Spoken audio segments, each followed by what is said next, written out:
Thank you, Mark. Thank you. You can put up the scripture for the day. Appreciate it. Hello, Mama.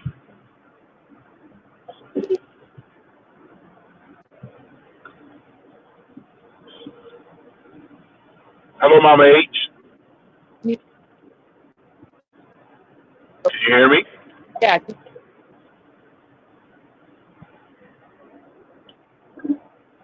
I can't hear you now. Say it again.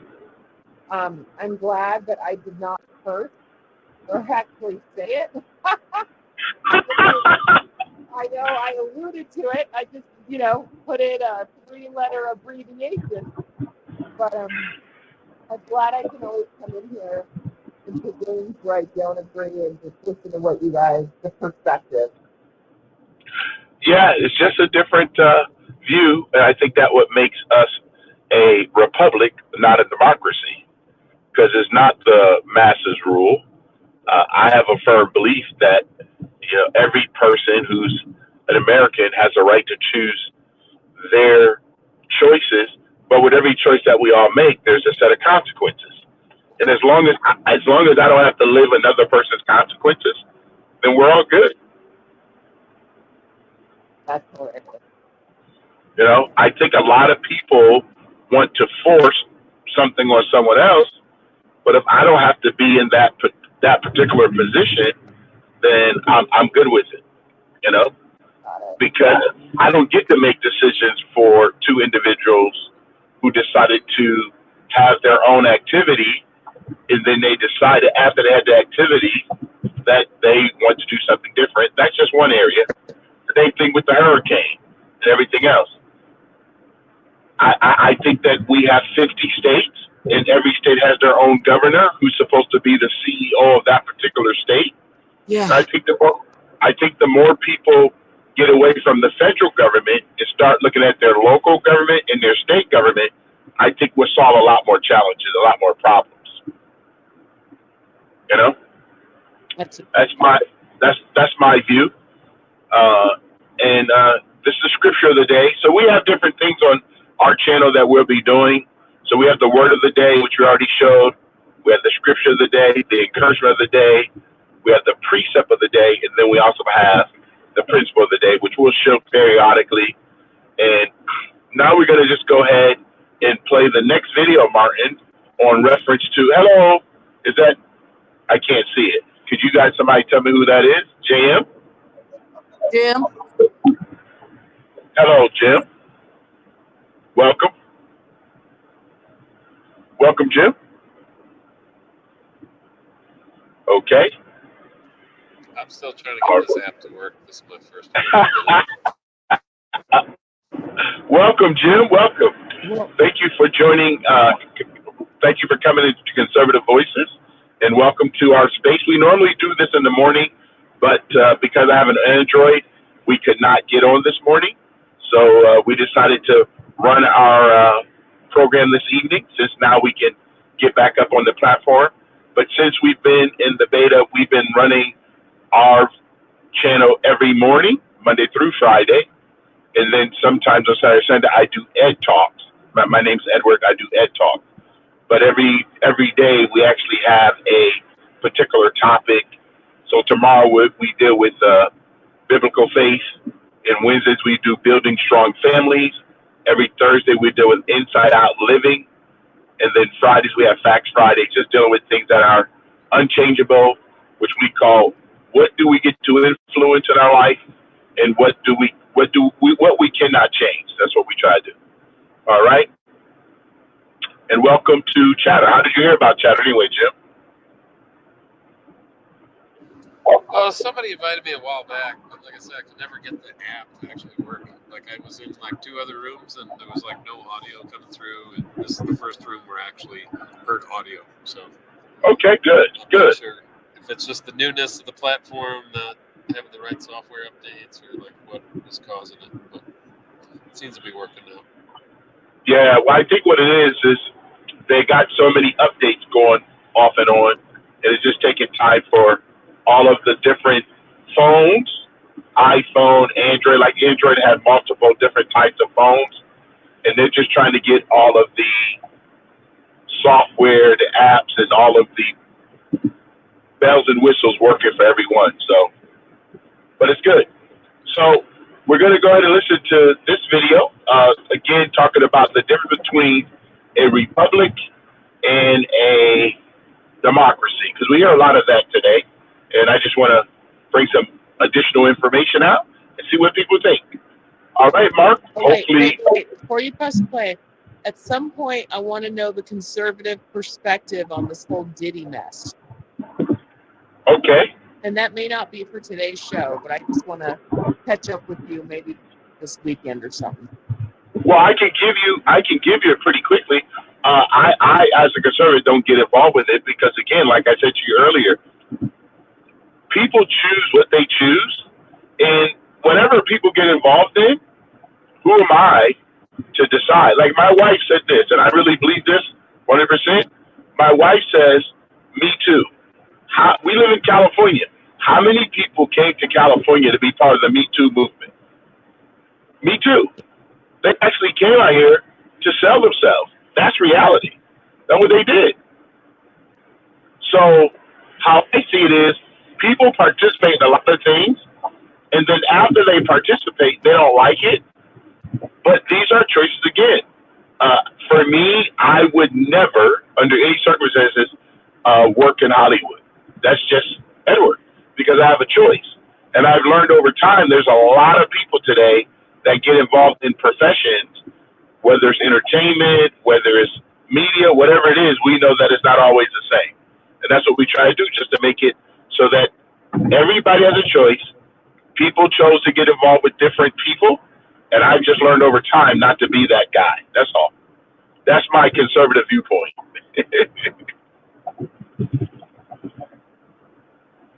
Is that okay, Mama H? Yeah, I mean, that's definitely one approach. I think it's probably a bit of a bigger story, but I don't know that it's right for this discussion here. Because I think what I'm seeing is it's a quite complex situation. Well, yeah, but see, that's what I mean. But they still are only sharing with people what they want them to hear. And at the same time, how many people participate in this kind of situation? I don't think you could call it participating if someone's drugged. Okay, I hear you, and I don't disagree with you. At the same time, I learned this from my father. Okay, bad company corrupts good behavior. So I could want to be in an environment because I want to be liked, or I want a record deal, or I want some kind of deal. And because I place myself in bad company, unfortunately, I could be corrupted. So you're correct. People would take advantage of Edward if Edward placed himself in an environment he shouldn't be. Like for me, I'm 60. Okay? My conservative is conservative. I've never been to a strip club in my life. Why? It's my choice. I choose not to. I've never tasted alcohol in my life. Why? I choose not to. And I don't want to be in an environment where someone could force that upon me or sneak one in my drink or whatever. That's just my position. And like I said, I don't disagree with you. I do not think that anyone should be drugged against their will. At the same time, you and I both agree that people, unfortunately, both men and women, put themselves in situations that they themselves don't guard themselves from. They don't protect themselves.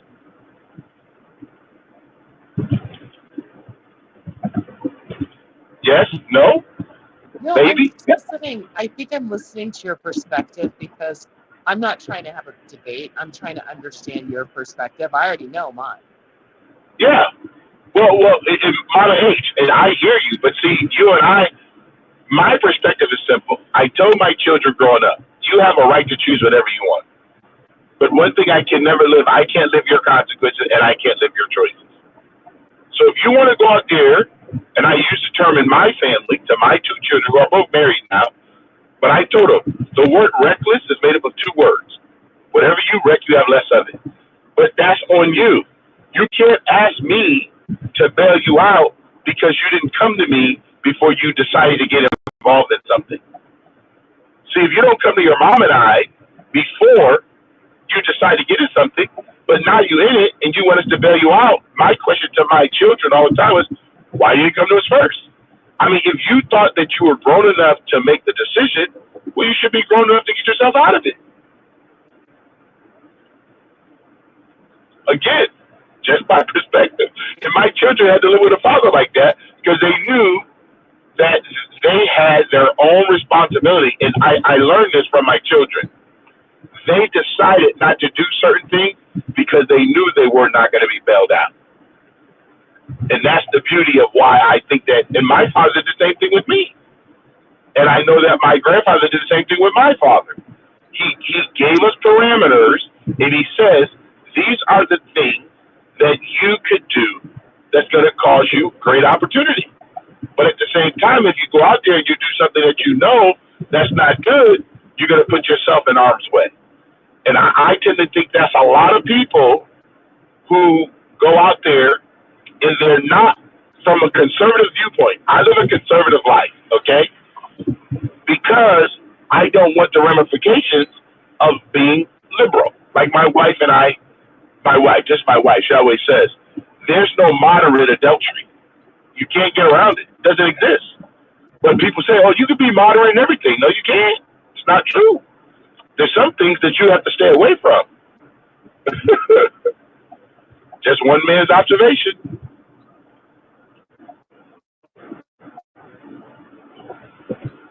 Make sense? No, yeah, I'm just listening. Yep. Still pondering.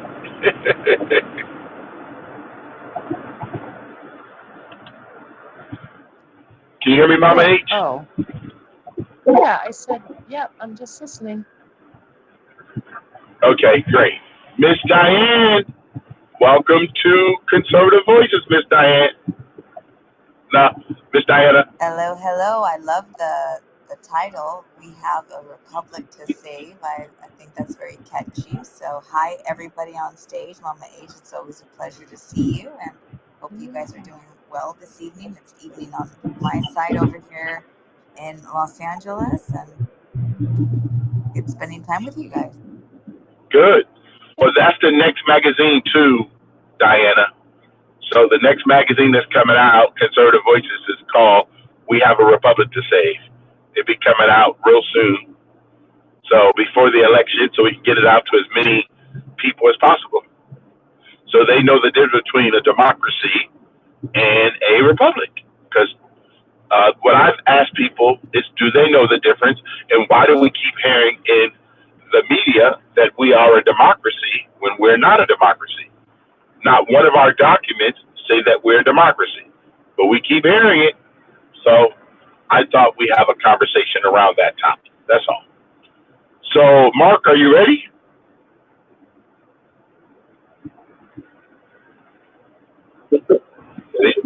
There you go. You can play the next one.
Thank you, Mark.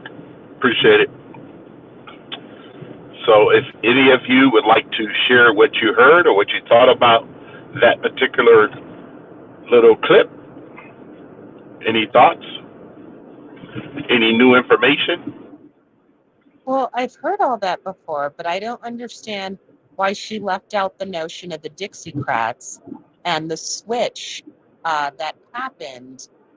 Let's see here. Well, it's post Reconstruction, but really leading into after Johnson did what he did, all the old Republicans all the old Democrats left the Democratic Party, went to the Republican Party, and then the Republican Party, the same things went to the Democrats. So there's no disagreement with anything she said. I just think she left out a very critical aspect of history. Of course, you could say all of those things are very much true, but if you leave out that a very significant group of the people and the powers that be are sitting in the current Democrat Party that they kind of flipped, is the way that I would put it, right after that decision. So I'm just shocked that she left that out. Well, I wouldn't be shocked. And the reason why she left it out, because, and I've heard this for the last 40 years, that there was a switch. Well, we know all the names of the congressmen and the senators in the South. And I always ask this question: could you actually name those who made the switch from Republican to Democrat at that time? Because not you, I'm just saying in general. Is there any documentation that the Democrats from the South became Republicans and the Republicans became Democrats? Because we have all their names of the people that actually. Strom Thurmond. And yes, that's one. But that's there's one. two of them. You asked me, can I name some? Yeah, I can name some. I mean that's and you say it's just one, but you add up a bunch of just ones and you get 50 plus, whatever 435 divided by 2 is, right? Like it's significant. And I don't even know that logically that's a good argument against, or a good counter against what I'm saying, because you could just Mama H. So Mama H, I want you to make your statement based on what you said. You got to give me a significance. We have 435 people in Congress. We have 100. Hold on. Been done. No, hold on. No. Okay. When did we establish the 435 people in our Congress? This is so easy. I could ask ChatGPT. Let me go just. for it. I'm not gonna this is not something to fight about, right? Of course, I'm not fighting you. Give me just a second. Give me a second to ask. Okay. ChatGPT, can you kindly tell me the Dixiecrats that switched over to Republicans following Nixon's civil rights bill?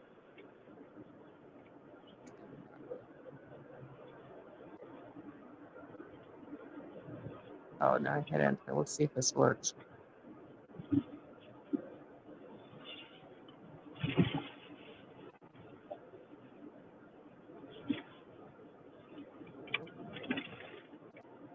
Yes, Strom Thurmond's number 1. Jesse Helms, Mills Goodwin Jr., Albert Watson, Bo Calloway. Many other Southern Democrats remained Democrats for a period of time, but later aligned with the more conservative politics or supported Republicans in presidential elections. The broader shift of Southern voters from the Democratic Party to the Republican Party accelerated in the years following the Civil Rights Movement and was solidified by Nixon's Southern strategy, which appealed to disaffected Southern whites. That's exactly it. It's the Southern strategy. And I'm going to say again, based on the names of the people you just named and the number of people, they said that they remain Democrats. You only named 6 people. No, until the Southern strategy hit. I understand. See, But hold on. The Southern strategy, just like they're talking about right now, I'm just going to give you a perfect illustration, okay? If you and I would say, what is the Southern strategy? The South was already at odds with the North. What was the actual Southern strategy from Nixon? What was it?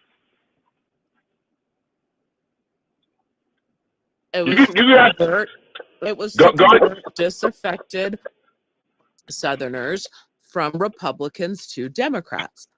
Okay, so my question to you is, why now overwhelmingly is the South Republican? Why? Because it's not overwhelmingly. It may be overwhelmingly for a certain group of people. Okay. But what we're saying is that if I'm group going of to people, 96, okay, that go group ahead. of people left the Democrats and became Republicans. So what happened was, well, you have overwhelmingly white people that became Republicans in the South is because they were disaffected voters in the Democratic Party following the Civil Rights Bill. And they said, I'm not hanging around with no niggas. I'm going to go be a Republican instead. And they switched the parties and what they stood for at that time. So that's all that I'm saying. And it's also interesting because very similar, I mean, it's weird because when we look at like the Whigs, the Tories, we've had like other groups, and sometimes they move far to the left of center, or far to the right, they get pulled to the right, whatever. But to just say that, claim this like ownership or something. I'll give you a perfect example. There are times where Republicans are blue and there's times where Republicans are red, and it just switches, right? And then it's like for the next like an 8-year, 12-year, whatever period, it's like, oh, now the Democrats are blue, and wait a minute, but they were red. Da, da, da. And it's just the way that it goes. And it doesn't mean to say, like, nobody can say they've owned the color red over time and that's always stood for something. You got to look at like the policies of each group. You have to look at who's in them and what they represent and what they stand for, and then you get the essence of it. Right? So my only argument, and this is what's profound, is I can't say that Republicans have been about any particular thing over a period of time, because I believed that these parties have switched, they've crossed over, they've mingled. We've only have a two-party system, and somebody starts to lose power and they take over the positions. I remember, gosh, in the 1980s, listening to speeches from, what's his name? Our president back then, Ronald Reagan and George Bush, and they were like, oh, they were open to a border. They were like, oh, we need to, and their policies on immigration were so much more aligned with what we hear from Democrats today. Right? That doesn't mean that they, and so you get to ask the question, are they Republicans or are they not? I think all of this is messed up by deciding on a name. It's what are the policies and what do you stand for? And I'd rather people say, hey, these conservative views won or were, a winning strategy. But in this other period, these more liberal views started to take hold. Because otherwise and that's why I'm thrown off and that's why I made the argument of like, wait, I thought this was the conservative conversation, and it's really not. It's the Republican one. And so if you want to have a conversation about winning Republican, that's okay, totally different, but that's okay, conservative. Mama H, hold on, Mama H. What we're doing, Mama H, is giving information about the conservative worldview. Okay. Now you have claimed that the Southern strategy was where disaffected Democrats became Republicans. Okay. It would be hard for me at 60 years old, and I've been a conservative my entire life. My father was a Lincoln Republican. My grandfather was a Lincoln Republican. And at no time did we ever change, read all the way through. And I can tell you why. Because we believe in the marriage of one man and one woman, nuclear family. That's what we believe. We always believed it. We did not believe in abortion. We did not believe in gays. We did not believe in any of that. We believe in taking care of our own families. We did not want to be on government aid. So I hear you loud and clear. I don't know what everybody else does, but I know as a conservative in 2024, I have never once, since I was 18 years old, I'm 60, my wife is 62, ever changed my position one time to vote for a Democrat in any way based on policy. Because every policy that I believe is limited government. I always want limited government. I still want limited government. I do not believe right now, to my knowledge, that every Democrat that I've ever heard since I was 18 years old wanted me to be independent. I believe they want to control my life. They want to tell me where I should live, how I should live, all the things, all of the black codes, all of the redlining, all the things that happen in Democratic districts in the South. I was born in the North. I didn't have to deal with that. So when I hear people make the statement about what happened in the South, I'm very clear on the fact that Edward, for his 40 years of voting, has never changed. And people say the same thing today. I hear people talk about Project 2025. Project 2025 is not a law. It's an idea that a group of people got together, and I ask people all the time, is that law right now? I hear more Democrats talk about that. That's not a law. It's a proposal. And to my knowledge, the way our government works, which is very clear, it has to go through Congress, has to be certified by the Senate, and signed into law by a president. 99% of the stuff that they read in those 900 pages will never get to be law. But I hear people want to fearmonger people because someone wrote, there's a whole lot of material out here that people can read and make up or whatever. It doesn't matter. I don't believe in Project 2025. Okay? So when I hear stuff, not you in general, I'm talking about in general across the board. If I know that the Democratic Party, who bought in the black code, who was the designer of the KKK, who was in the South, they did not want to get rid of slavery. The GOP was designed to abolish slavery. That's the reason why they partnered with the abolitionists to try to do it, and they accomplished it. The Democratic Party did not sign into law to abolish slavery. They fought it on every single time they could. Even now, they're still fighting it. Okay? Trillions, $20 trillion on the war on poverty. The black family, decimated. Still to this day. Black neighborhoods, decimated. And the majority of them today are ran by the Democratic Party. I live in the real world. I live in reality. And I'm going to look around everywhere my wife and I drive. We see the same thing. And there's no way in the world anybody going to tell me those are Democrats who became Republicans. I just can't believe that. Yeah, and I don't know. You live in like one of the places. It's a perfect example. Whether you're in Orange County, there's LA, there's all this. You could see Democrats and Republicans all over there. And I don't know why you would say, I don't know. I think you definitely see your perspective. It just does not sound to me like conservative. It sounds to me like Republican. I don't know the difference between what you think is Republican and what you think is conservative. What is Republican genre to you, or their agenda? What do you think the Republican agenda is? I think the Republican agenda is, and I don't think it's the case with the conservative agenda. I think the Republican agenda is divisive. I think it's fear mongering. I think it's trying to get us to not like one another. I think the conservative agenda is totally different. I think it is one where people stand for or take responsibility for their lives. I think it's one where you don't go too far off the ranch because you get yourself in a world of trouble. It's one of them is like a set of values, morals, whatever, and I think one of them is a power play. That's it.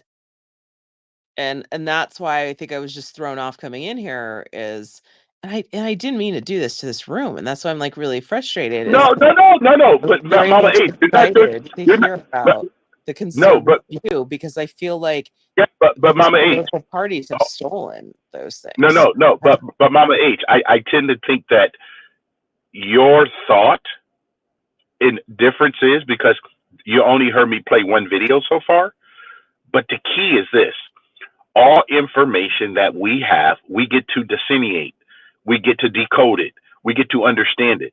What she just shared, all she shared was the information that exists that we're talking about that did take place here in the United States.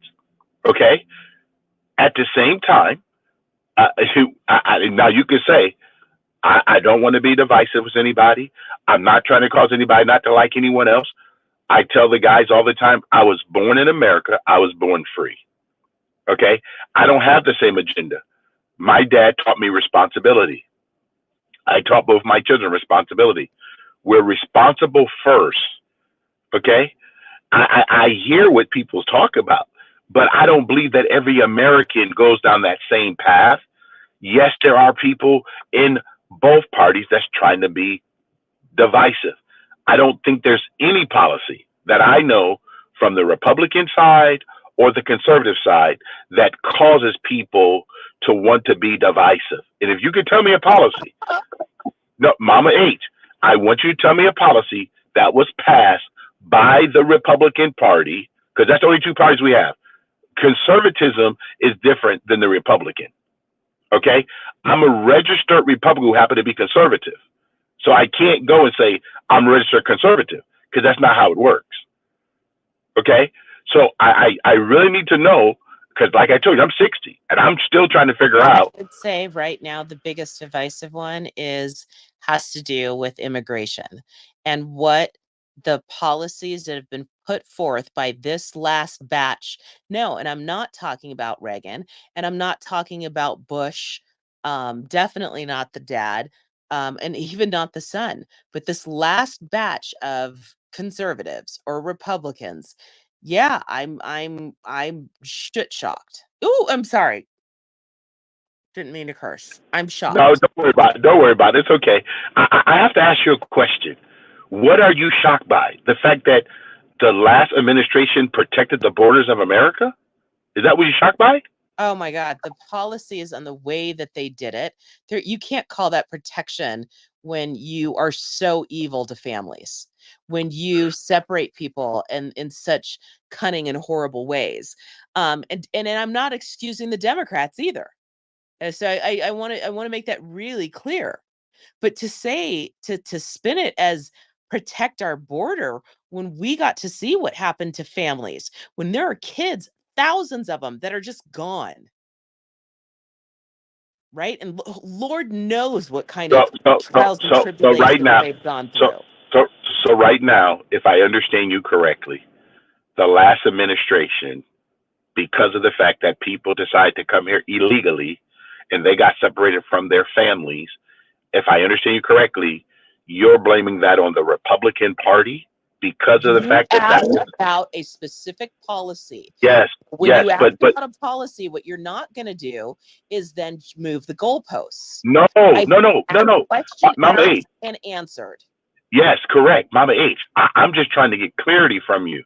It was asked and answered. Clarity, because no, it is. You're doing is not only you're moving the goalposts, but you're changing the definition of laws. No. Now you're saying, wait, that was illegal this and illegal that. No, you asked what was a law that was in place that drove challenges or frustrations that the Republicans passed, and I told you one, and then you said, well, let me get this straight, and then you put a political spin behind it. That's not okay. I hear you, but what's not okay, Mama H, is for you to personally believe that the last administration motivation was to divide families. There's a whole lot more to the border bill. On every case where they were trying to get money to build a wall, it was pushed back by the Democrats.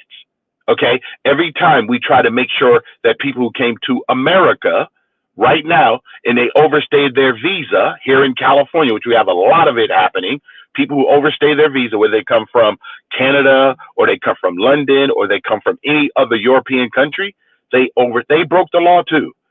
For us, and then what about birthright citizenship, where no one talks about it, where people come here in California, we have homes where Chinese people come here, have babies in the United States just because they wanted them to say they were born in the United States. Okay? So when we talk about across the board, there's no goalpost to be made. I personally believe 1000% that if you did not come to the United States legally through our legal process, you are an illegal alien. And just so I you don't know, care. that was never the conservative view. That is the new Republican view. I don't know where you and I go off here, because when you say it's the new Republican view, what do you think the view of the Republicans were? Do you think that we wanted open borders? Oh my God, yes, that's exactly what used to happen under Reagan and under George Bush, well, not senior, but the first, and even under the second. What used to happen, it wasn't until Cheney changed it. People used to come here. They used to come for work. It kept our prices down on the cost of labor for everything from picking strawberries and tomatoes, and that's what made it so that you didn't have this ridiculous inflation. They came for a period of time, they sent money home, they left and went back for their families for 6 months. That's exactly how it used to work. And just like the coyotes or any other migrating species used to go across borders, the same thing used to happen with people. And that was the conservative thing. Because you know what conservatives used to stand for is families, and all of them, not just the ones that they now created.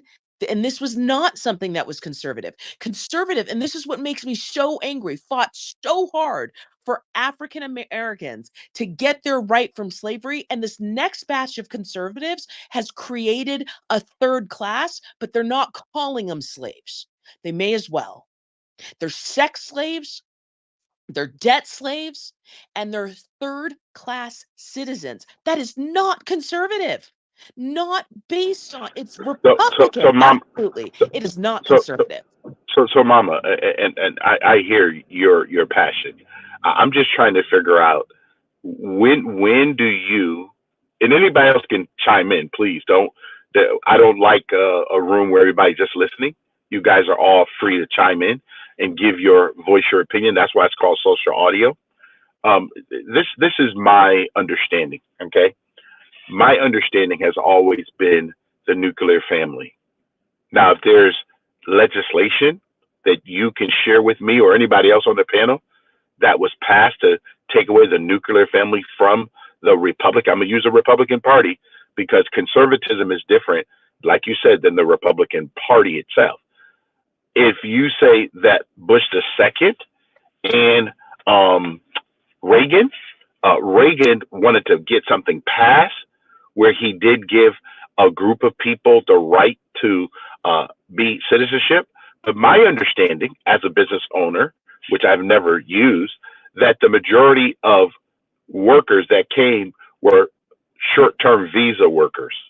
And unfortunately, even here in the state of California, we have a lot of conservative or Republican owners that own companies that was using these workers. But then when they got rid of it, the I-9 form, where they had to say the people had to have an I-9 form, that they were hiring people under the table. Now, I personally believe that every one of those conservatives should be prosecuted according to the law, because you are now taking work from American workers, and I think that's wrong. Now, again, I wouldn't do that. I do not hire any illegals in my company. Would not do it. If you're not an illegal person here, you're not going to work in our company. Period. I mean, that's just the way I operate. But I don't own every company, so I can only go with mine. So, Jay, welcome. R, welcome. And anyone else, if you guys want to share, welcome to Conservative Voices. And we're having a very good, what I call discourse, and we're learning from each other, I hope. Anyone else want to share? Welcome, Jay and R and Diane. If you guys have anything, Jim, or you guys are just here, listen to hear. Mark, any of you just sitting back listening in? Anybody can share. I really appreciate the back and forth, because I do, or at least I am starting to see somewhat of a different tonality or perspective. I'm not quite sure yet between conservative and Republican. Um, when I think of conservative, I think of a population of people who want to, yes, conserve uh, certain principles, I would say. I also believe in the nuclear family, and I believe that there's space for people who do not believe in the nuclear family or choose a different nuclear to create their family from. Um, and I think that that's important to me. So I appreciate the dialogue back and forth. And I don't know if Mark or Jay or anyone else has something to contribute, but to me, both of you have that radio voice that it makes it very easy for me to tune into podcast. And Mama H knows how much I love me some infotainment, so I'm loving every bit of this as long as you guys are as well. And at the end of this, we all go back to being friends, I hope. Oh yeah. Back So to you, Edward. your mom and H don't take any of this perfect. We don't take anything Oh, personal. no. Oh, We're I know Mama H doesn't. I'm getting yeah, to know you a little more, Edward. I got yeah. to meet Edward in person, so I know Oh, he's quite the personality himself, Mama H. You'd love him. because he walks slow. Because he walks slow when he's trying to. No, Oh my God, hilarious, Edward. Hilarious. Oh my God. he's No, trying to show us those $1 million yachts. We're like, move to the $1 million yacht. Took it all day. Mama Plus H. internet But, connection and yeah, everything. but that was beta. That was way beta. That was way back in the day. That was hilarious. That was We were 8 just months giving ago. you busting your chops so bad. It was Oh, so funny. I know. Now I walk there. I have great reception, and in the morning we don't get as many people, and I'm glad for that because I think we can have much more conversation in the morning, and it just gives us the space where people do have good conversation. That's all. So, Jay or Jim or R, do you guys have anything to contribute or share before we go to the next video here? You guys can come on mic and at least say hi. Right. They don't know what to think. They're like, these two are going to kill Hi. each other. No, I came in on the end of that discourse, but it was good. So I'm just here to take in the room. But That's good, Jay. yeah.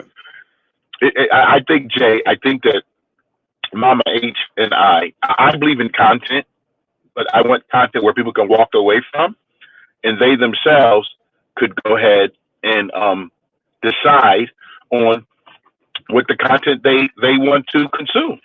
But I want both sides of the aisle. I want to understand where people are coming from. Like I tell my children, elected officials they're supposed to represent us. But if they don't represent us, then we got to vote them out because you don't leave our local community in the state because we have a state here in California, and unfortunately, we have predominantly Democrats, and we can see how our states ran because the policies that are being promoted are very progressive, and our state's not doing well because of it. Wait a minute. And Aren't you like if you're a nation, aren't you like the 20th largest economy in the world? What are you talking about? well, okay, so Mama, when you say that we're the 20th largest economy in the world, we still are under the United States of America. We're not I know independent. that. Okay, so we're not independent, and our government in California is not efficient. It's actually out of control. Nobody's Uh, government is efficient. no. I can't speak. I don't live in other states. I live in California, and I'm sharing with you how our Senate here, and the House here in California, just our local government and what they're doing to our schools. Uh, if you go to Los Angeles, there's 87,000 homeless people in just Los Angeles. I didn't want to talk about San Francisco and what's going up there. They ruined the city. Okay, and all these policies, we all know this. Okay, like I told you, I'm 60 years old. We did not have homelessness like this in America. We didn't have all the drug scenes going on. We didn't have all this stuff going on. I personally believe, just Edward, my observation is because we told people that you can marry the government, you can do whatever you want. You want to shoot up, we're going to give you free needles, we're going to give you all this stuff. And yet we did not control, and I'm talking about not government control it, individuals do not control their own behavior. Now we find ourselves in a mess where we got people now who have mental health issues, drug issues. It's just pretty sad. And I think that the people that we have elected that's supposed to say, we're going to create an environment for you as an individual American to thrive, I think the fabric of that wall has been torn down. That's just Edward's observation. Yeah, and I think for me, guys, just understand where I'm struggling is I think a lot of us talk to the symptom, but we haven't really just addressed what the problem is. And I think we think it's the problem, and that's what it's at the core. And I'll give you an example, like homelessness. Yeah, that's a big problem, but you probably shouldn't have shut down and closed all the insane asylums back in the early 80s, right? Mid 80s. Because where are those people going to go? And so we're now looking with the negative externality of it. But then somebody could even argue a little bit further. Well, you know what? And I heard an economist say this one today. If we didn't get off the gold standard in 1971, then we may not have an issue with maybe that's really what's at the core of some of the homeless problems that we have because our economy is not really, I mean, our not the economy, the monetary policy isn't really baked in. And so you have these booms and busts. And those things make people in our type of structure in our society, one that's more capitalistic, it makes people go a little cuckoo for Cocoa Puffs, and the incentive structures are wrong. And so we create the war on drugs. Why? Because it's financially beneficial to. And we create, we want to take away the home and the two parents at home and one of them, staying with the kids. So when they come home from school, blah, blah, blah, blah, blah. Why? Because it's monetarily, it's more of an incentive to have two parents working. So there's two people to sell crap to. So my whole point is with this is I just don't want us like to constantly be blaming the other side when really when we look at it, we're not getting at the heart of the matter, and it's not a conservative versus, in my opinion, I don't think it's conservative versus liberal, and I don't think it's Democrat versus Republican. I actually think you need both parties. I think you need both sides. I think you need both perspectives. All of us agree on we want the same things for our families. We want them to be well educated. We want to have a comfortable life. We want to give people things to strive for, though, still. We just disagree on how to get there. And it's in this how that I think I'm just going crazy because all we do is fight. And it's like we spend so much time fighting. And I'll give an example, and I'm gonna swear I'll be done.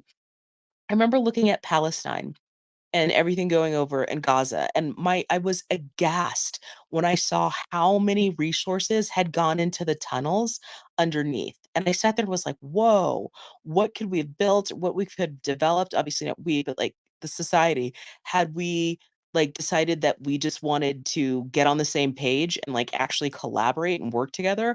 I'm wondering if that could not be the next Singapore. Right? The Israel and Gaza and all of that. Instead, well, especially now, it's just rubble. And I'm seeing the same thing happen in America because everybody's sitting here who needs to be right when it's like driving me nuts. And on one level, we're all right. Truth of it is, and we're all wrong. So what are we going to work together on as opposed to who's right and who's wrong? And that's all. Thanks for letting me run my mouth. No, Mama H, I tend to think that you shared a lot of the issues, but I'm going to go back to a simple issue. And R, thank you for putting that into the chat. I think that'd be something seriously to discuss about the redefining of the family. And the reason why I'm bringing it up is because that's what I want to talk about. Okay. No one chose my wife for me. I asked her to marry me. But I made sure that when I asked her to marry me, that I was in a position to bring a family in the world. Okay. We struggled very young because that's what young families do. We didn't want to have things. We believed in family. We believed in growing our children up in the two family home. And my wife, for the first 5 years, almost 6 years of each one of our children's life, she was a stay at home mom. But that's what we decided. But we didn't live in a big house and we didn't have two cars. I was late many times as a young father to pick up my wife from work because I was working. I had my own company and I was running behind a lot of meetings.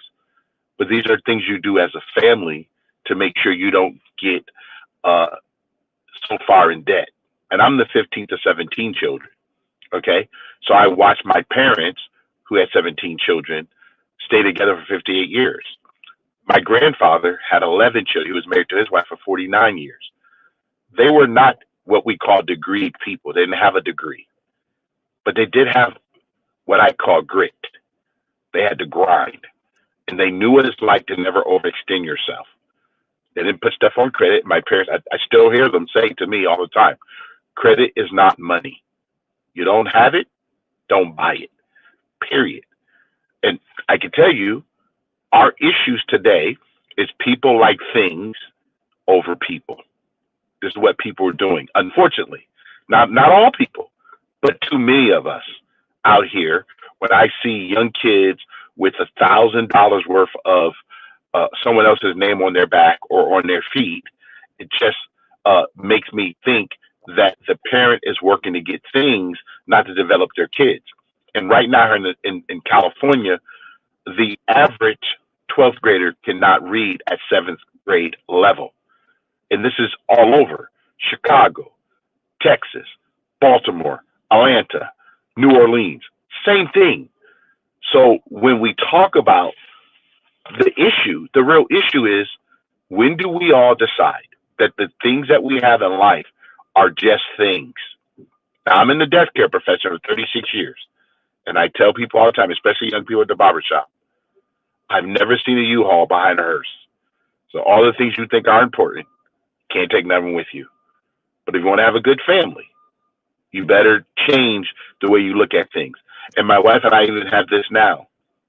Since 2019 and everything happened with the lockdown and all this other stuff, we decided on our own that we're going to downsize. Why?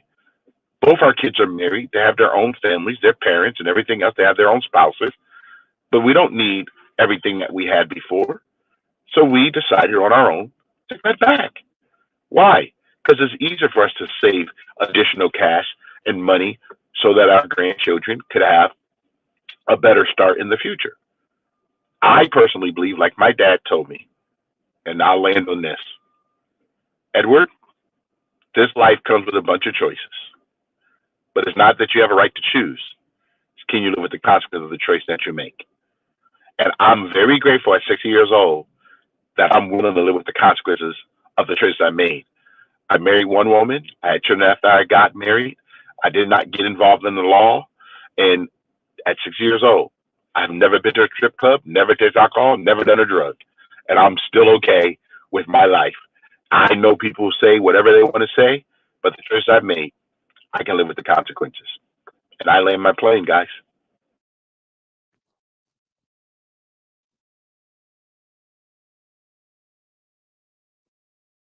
I think we're probably talking about two different things. I think you're explaining your life, and I'm trying to make more generalizations. And I don't want people to live the life that I have unless they choose to. Um, and I'm not even going to say, I'm not willing to say that my decisions have been the best. I've made some really great ones, and I've made probably some poor ones. We'll find out all in the end. I don't think any of us really know. Um, but I think we'll learn. And some people think they know, and that's fine too. Um, I just am waiting for uh, the man, you know, Christ, for me to be judged and all of that. And then I think I'll have a pretty good sense of, um, a really good sense of my philosophy. Right now, it's just kind of my worldview. I don't really know if it's right or not. I think it is. Well, see, Mama, I think that's the difference between what people choose. My convictions are my convictions, and I'm not asking anybody to live Edward's life. They can't. I heard we had a conversation today on another app where they said you can walk in another man's shoes. You can't walk in my shoes. You don't know what it's like to have two children, 38 and 32, both married with children. You don't know what that's like. You can't walk in my shoes. You don't know what it's like to have a company that's internationally known. You don't know what that's like. You cannot walk in my shoes. Okay? It sounds nice, but it's not reality. So I'm not telling you anything but what Edward has chosen. And Edward's fine with what he chose. That's why I said I can live with the choice I made. My wife would tell you right away, I didn't make all the best choices. Of course not. No one does. But I'm grateful to have a wife that stuck with me. I remember 17 years ago when I said to my wife one night that, babe, I'm working, I'm doing the best I can. And my wife clearly told me, your best not good enough. But you know what? I didn't take it negative. I asked this woman to marry me, and she's my helper. And she told me, you're best. She saw more in Edward than Edward saw in himself at the time. And I'm grateful for that woman to do that because she woke me up. Until this day, I'm grateful for who she is because she has a right to speak into my life all the time. And when I'm going in a direction I'm not supposed to, she clearly says, we have four eyes for a reason. We have four ears for a reason. We have two noses for a reason. We have two mouths. She lets me know clearly her position to make sure she's here to help me so I don't get so far outside the yard. So I don't want anybody to look at Edward and say, oh, you know what? I want to follow. No, you follow your path, but I'm going to take my grandfather who is married, my father who is married. For me, the safest place for Edward to be is in the institution of marriage because that saved Edward's life in a whole lot of ways because I had to go home at night. And I still go home at night. And I'm happy to go home at night because it's much better for Edward to be home at night. Because you heard the song before. I'll land on this. The freaks do come out at night. That's the song. I land my plane.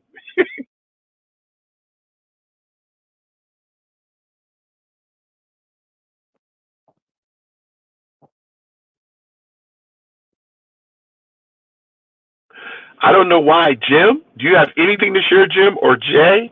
I see that you put a couple things in the chat. But Jim, do you want to share anything at all? Welcome to Chatter.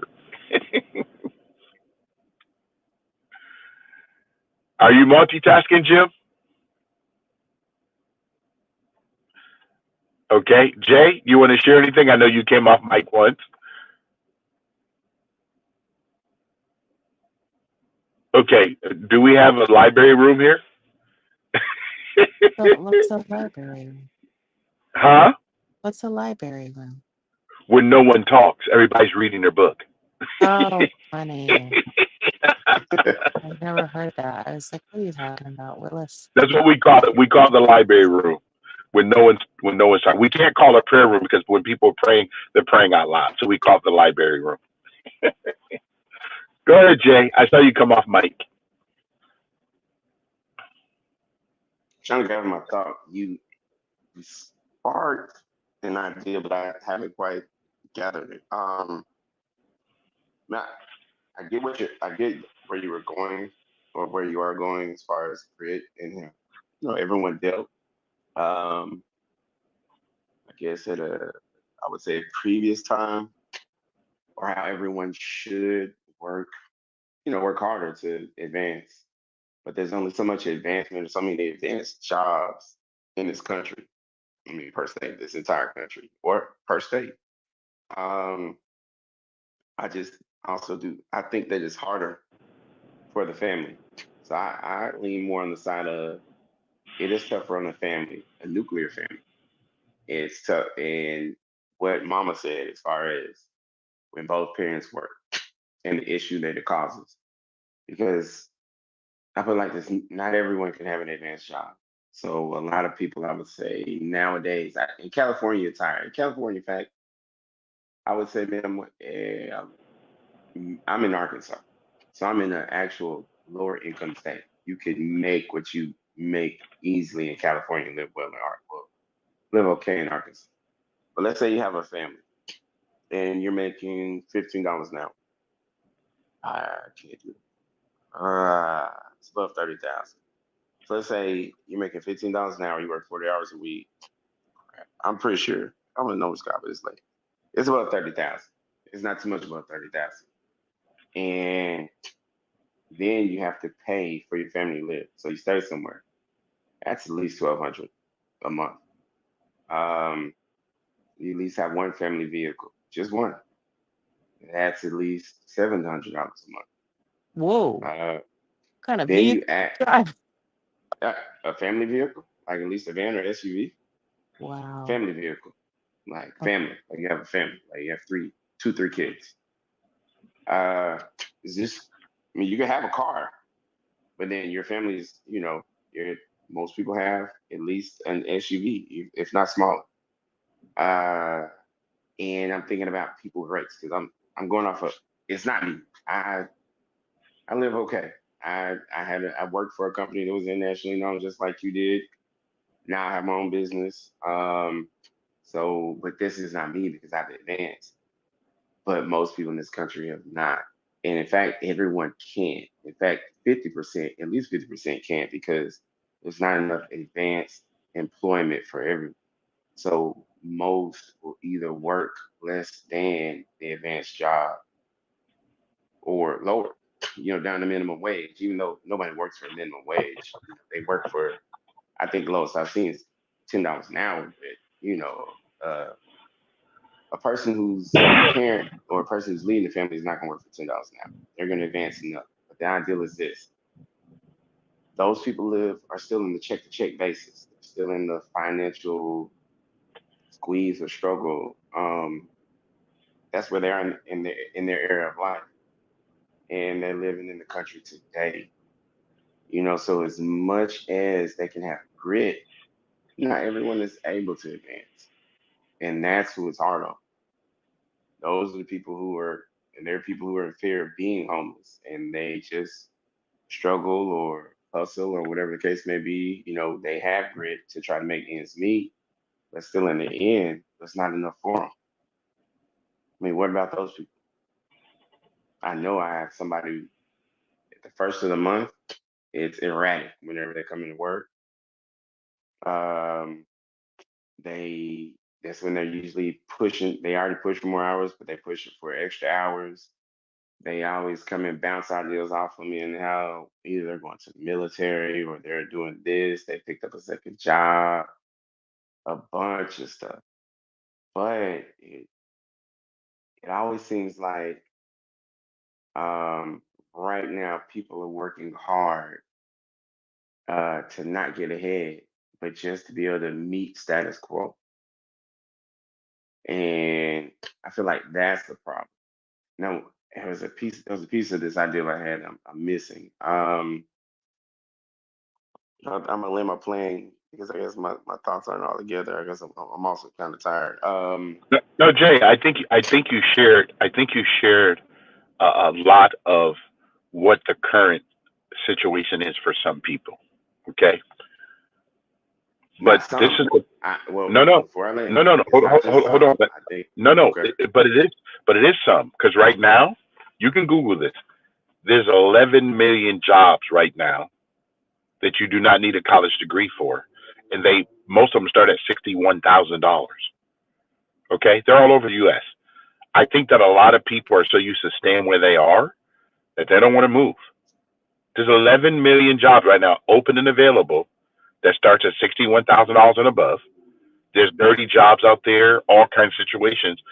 People think that college is the answer, and it's not. There's only 37.10% of the American population with a higher degree or above. So when I share with you the reality of what people are choosing to go and get degrees that they don't even work. 85% of the American population do not work a job on the degree that they got. That's not what they're doing. So a lot of people, for this is my observation, are doing things that they have no skill set for, but they want to be paid more money, but yet they don't have the skill set for that money. And then, like I said, I've been doing the same thing for 36 years. Okay, the same profession, because I believe that that's responsible, and it also gives you a lot more stability.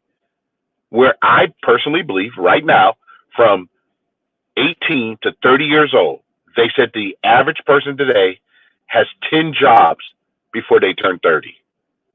That right there to me is almost every 14 months you're moving to another company.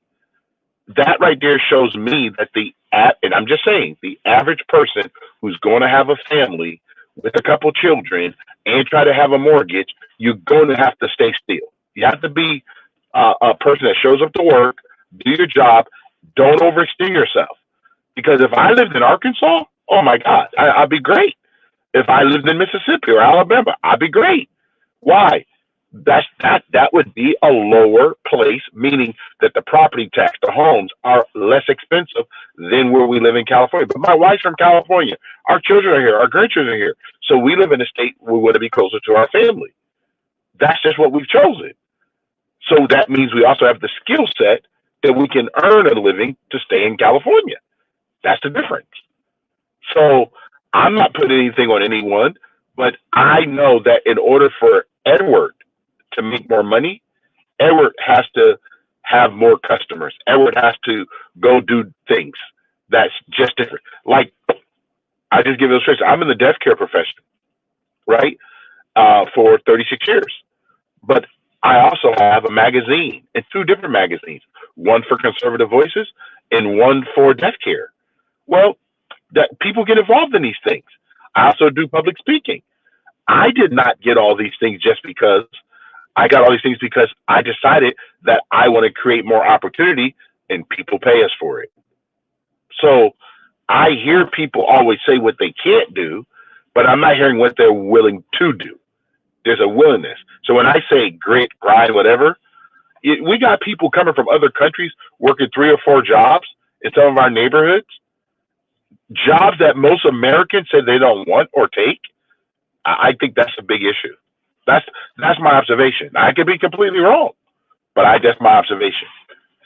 So I hear you, Jay. I'm not taking away anything you said, but you and I both know, and I think everybody else knows, I can only afford where I'm at. I can always want something. Like I tell my wife all the time, why wish for something you don't have when you don't have it? It's not even worth it. So in response to that, you said 11 million jobs, right? Yep. Yeah. All right. That's 2.5% of the population of the country. That still leaves a good chunk. You know, I'm just saying, a pretty penny as far as the population is concerned of people who will not rise to that salary or that, that pay. No, but Jay, what percent of people you think's working right now, Jay? There's 100 million Americans that's currently working. There's only 347 million Americans. And some of them are stay-at-home moms. Some of them stay-at-home dads. I mean, middle America, there's a lot of people that don't live. If you take California and New York out of the equation, we're the 2 largest populated cities and the 2 most expensive. If you go to Chicago, you go to Atlanta, these are all major urban communities. If you took everybody out of urban communities and put them in rural neighborhoods, everything would change in America. Everything. Too many people are living for services in a big city that's causing a strain on those 2 cities. The high cost of living in urban communities. So everything you said, I agree with. But you and I would agree that most people do not want to live conservative lives. They want to have 2 cars. They want to have the best car. They want to wear the best clothes. They want to, go to. They still eat out. How many people eat out? Eating out is luxury, but people do it 3 or 4 times a week. And these are people that don't have a lot of money. Correct me if I'm wrong, guys. Am I wrong? DoorDash, Uber Eats, all these places are still very active because people still ordering food at their house. Just saying. No, you're not wrong there. I'm just saying, I think that we look at issues, but I think our priorities are all wrong in the sense of that people in their mind believe, like right now, I have a couple of friends who wives were working and they kept getting laid off, and they both decided to go and get their welder's license. In California, it costs $800. It's a 6 months course, and now they both went to the course. They both licensed, and now they make $45,000 an hour welding all over the city of Los Angeles. And I tell people that right now. You could go. You have to be good at math. So some people who may not have that propensity, but they can go do it. So in these jobs, dirty jobs, and moving lumber, like right now, we have so many volunteers that's gone to North Carolina. These people drove their trucks 2 days to go help people. They have pickup trucks and people with helicopters, man. These are regular citizens just there helping people help people. Now, I got to look at these Americans and go, we got a pretty nice group of people in America that just decided they've been retired, they were sitting around, and you know what they decided to do? Go cut down a whole lot of trees, try to get power restored, and try to help people get back on their feet. That's the part of America that I love.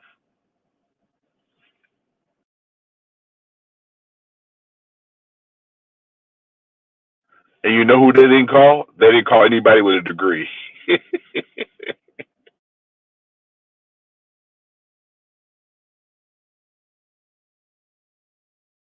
Okay, guys. Any other comments? Because R,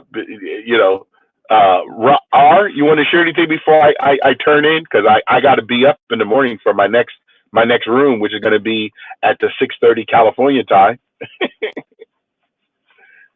No, Ed, but thanks for this room. I'm actually at work. I'm just listening on headphones, so it's a little tricky to talk. But it's No, you're 12 welcome. p.m. Yeah, it's 12 p.m. where I'm at. So yeah. Are you in the East Coast or in another country? I'm in another country. I'm in Malaysia right now. So Oh, Malaysia. Yeah. Okay, we got Mark in here from the Philippines. Right, that's cool. Yeah. So, yeah, Mark's from the Philippines. Okay. Well, thank you. Thank you for coming in. I appreciate your commentary. I took both of your articles and I forwarded them to myself so I can read them later. So, Jim, you want to share anything? You've been up on the platform, Jim? I don't know. It kind of sounded like some of the perspective was a bit naive, though, because that a lot of things you said is how I would have viewed things before. I don't know, major things happened. Um, so what I learned when I was like about, like, say, up to 29, I probably would have shared the same viewpoints what you said. Then when I was 29, I got a glimpse of how the world actually works, and the reality is it doesn't have anything to do with your skill set, how much effort you put in. There are things that are outside of your control, and that affects your ability to succeed. So the first time I encountered it was in 2001 when I used to work for Accenture. So I used to eat lunch with all these guys that were invested in all the dot coms, and they I think they were associate partners, so they probably were pulling in about $1.5 million a year. And then when that market went bust and they lost all their money, um, they decided to take it out on the employees that work there before the end of the year so that they can get their bonus. And so when you consider the human factor involved, so you got this associate partner who's pretty wealthy. He's making all these bets and everything, which are going south because the market goes south. But he's still got a wife, and the wife still has certain expectations, and so he still has to, demonstrate that he's making money. So he decides to lay everybody off in his department a couple months early that year, so that he still can get his bonus to make up for the cash that he normally would have. And so all of those people, we had 3,000 people just like walked off the job in I guess that was in 2001. And so that what you learn is that after you've worked for what essentially is like the number one consulting company in the world, you can't get a job anywhere else, because when you go to apply everywhere else, your resume shows that you worked for these great companies, and so you can't actually get something lower than what you already had, because they get intimidated by it. They get intimidated by how much money they think that they had to pay you. They get intimidated that they would never be able to get such a job that you were able to get. And so um, you have to go through an extended period of time to try to rebuild from that type of job loss. And in 2008, I had built my house in 2006. I'd waited 30 years to build my house on some land that I had owned, that I had been given by my grandparents through their will, and went built the house. And 2 years later, the house was worth half of what we built it for, because of all the things that happened in Wall Street. Again, didn't have anything to do with me.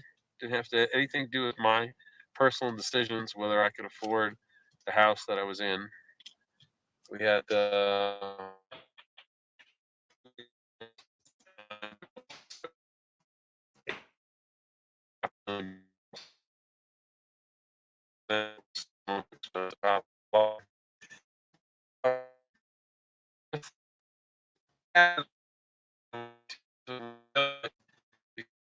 Yeah, he's in the matrix. He's in the matrix.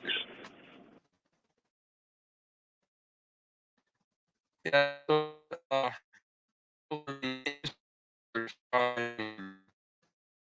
Yeah, Jim, you're in the matrix. It's not working well, Jim.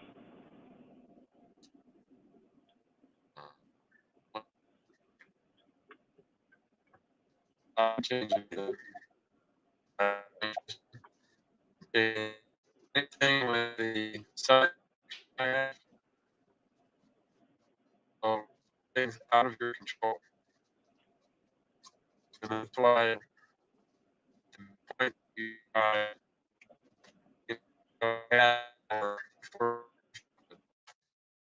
Hey, Jim, you're in the matrix. and You're still in the matrix. Do you hear me now, Jim?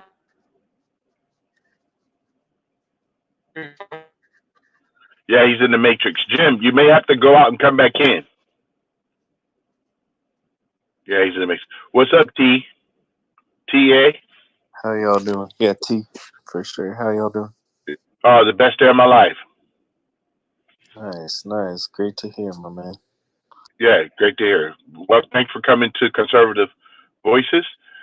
We've been here a couple hours now, but we're just getting ready to wrap it up. But I'm glad that you decided to stop by. For sure, for sure. So we just went through a couple things and just changing. But if you guys want to check out the magazine, we do have Conservative Voices. Up at the top, you can look at it.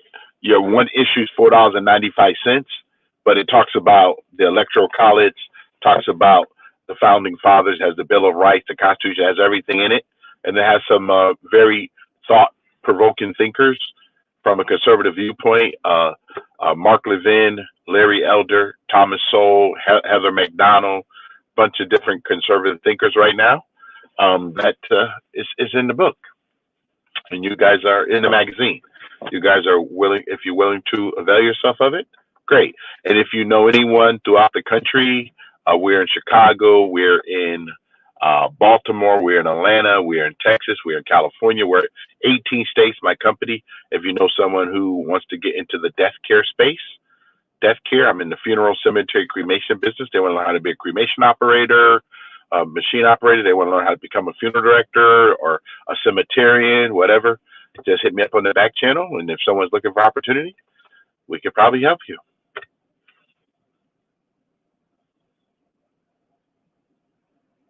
That's my commercial. All right, because it's supposed to be a channel, right? And it's supposed to be channels, guys. Didn't they say it's supposed to be channels? Yes. All right. All right, everybody.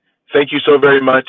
If you guys 6:30, which is 9:30 9:30 Eastern Standard Time, or it's going to be 8:30 Central Time, California, between 6:30 and 7 a.m. We'll be back with Faith Tuesdays. We talk about all things faith and how to live by faith and not by sight. But I do thank you guys for coming through, and look forward to seeing you guys again. And if you're not following the channel, please follow Edward and follow our channel too. And we appreciate you guys. Thanks so much. Martin, we're closing the room now. Thank you so much, guys. Have a beautiful day.